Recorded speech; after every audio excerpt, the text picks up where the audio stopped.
like with any demo, starting with the conversations, discussions, and points for safety is really the first thing we really need to talk about.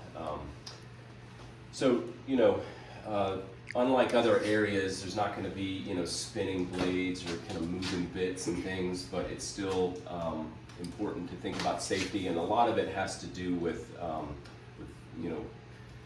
considerations around chemicals.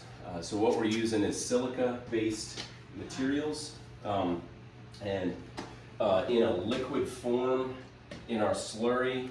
It's not airborne, so you don't have to worry about it as much, breathing it in. But the minute you start to use the stucco,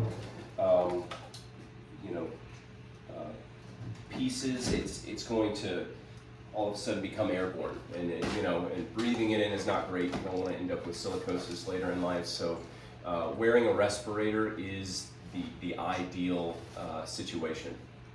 So if you have a respirator, if you'd like to purchase a respirator, please feel free to do that.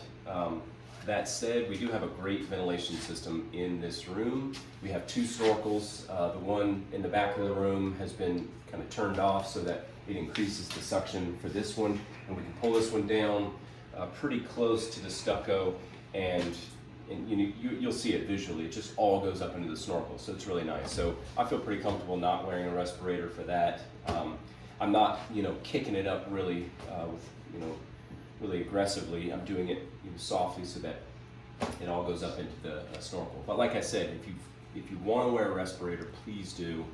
It's really the safest way to go. So that's your your respiratory system. When it comes to your hands and the materials on your hands and it's soaking it into your bloodstream, I guess, gloves are something that's highly recommended. Sometimes I'll get into the slurry and realize, oh shoot, I forgot to put on gloves, and then rinse my hands off, and it's not that big a deal. If you find yourself being allergic to things easily, you might want to wear gloves, just to be on the safe side. But if you end up getting slurry on your hands, it's not the end of the world. You can rinse it off in the rinse bucket and wash your hands. What I found to be happens more often than not, it just dries your hands out like crazy. It just sucks the moisture right out of your hands. So that's really the worst thing that can happen. Unless, like I said, you have an allergic reaction to it, in which case wearing gloves to prevent that would make the most sense. So we have several pair of reusable kind of dish gloves that are super thick and great. Some that come up, halfway up your arm, which is really nice. So we're going to use these communally, but then I also just bought a new pack of disposable gloves. They're a little bit thicker, they're heavy duty gloves. You guys know disposable gloves, they tear really easily. But please be mindful of these. They're really expensive, so please leave them in here. Only use them for this process. Don't take them elsewhere, and don't go into other studios with them. Just use them here, please. Safety glasses. I know it seems odd to wear safety glasses with this process, but when I start mixing up the slurry in a minute, you'll see it. Little droplets of slurry will come flying out if I'm not too careful with it, if I'm going a little bit too fast. There has been several times where it hits my face. I'm like, man, that could have gone right in my eye. Again, it would be, if that were to happen, again, it's not the end of the world, but pretty immediately you're going to want to go to the eye wash station and rinse out your eyes and get it out of your bloodstream that way as quickly as possible. So to prevent that, wear safety glasses, please.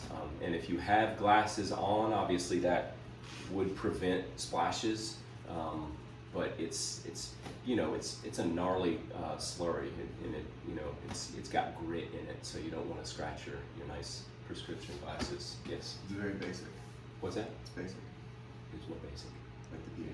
Like acidic or Yes, I'm pretty sure it is. Actually, I don't know. Yeah, I'll have to look into that. Yeah. Okay. So yeah, respirator / ventilation, gloves, and safety glasses. I don't think you're going to need anything else. Attire, yeah, that's the last one. This isn't really safety. This is just it, being on your clothes. So I found that when you're mixing plaster and it gets on your clothes, you can chip off the chunks and then the residual plaster does come out of your clothes in the wash. Ceramic shell it's a hardier formula, and it really hangs on to the fibers of your clothes as well as your shoes. So try not to come in here in your best clothes. I know you guys are dressed up today. You know, aprons, smocks, you know, extra clothes. You can be extra careful, but inevitably things splash out and it happens. So be mindful of that. All right, so that's the safety kind of spiel there, which has to happen. The other thing that I want to say is that this room does double duty, right? It's a plaster room and it's a ceramic shell room. And ideally, in the right situation, if we had a bigger building, it would be two completely separate rooms. You don't really want plaster and ceramic shell mixing. You do not want plaster in your ceramic shell. It's not a good thing.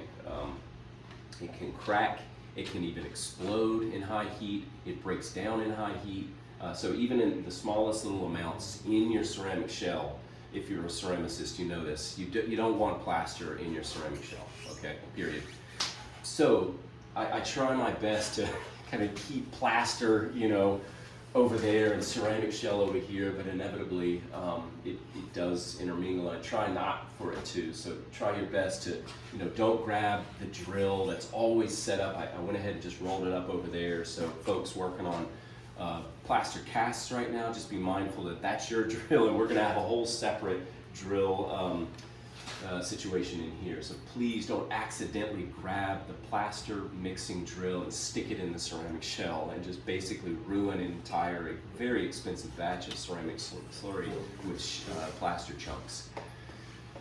What we have and what we'll continue to have is the paddle for mixing ceramic shell is going to be hanging on the wall. So you'll just go to the tool room, grab a battery powered drill, connect this, and then when you're all done, you hang it back up. That way there's no possible way, or hopefully no possible way, to accidentally grab the wrong drill. The paddle for mixing ceramic shell is going to be hanging on the wall. Okay, any questions there? Okay. Likewise, you know, anything that's on this rack is probably been demoted to plaster. Meaning that, you know, we really don't want it to be a ceramic shell bucket or container or, you know, scraper or even sponge, really. So try your best to just, you know, leave that plaster, and anything that you need ceramic shell wise. I know that we're going to start to fill up this rack with our pieces and our cups, but anything ceramic shell related, let's leave it here so that we don't mix it up. So even if you're rinsing things out in the sink, immediately come to this rack to dry it rather than that rack. Yeah, okay, awesome. I wheeled out the stucco out of the corner just for the demo today, but that lives back in there.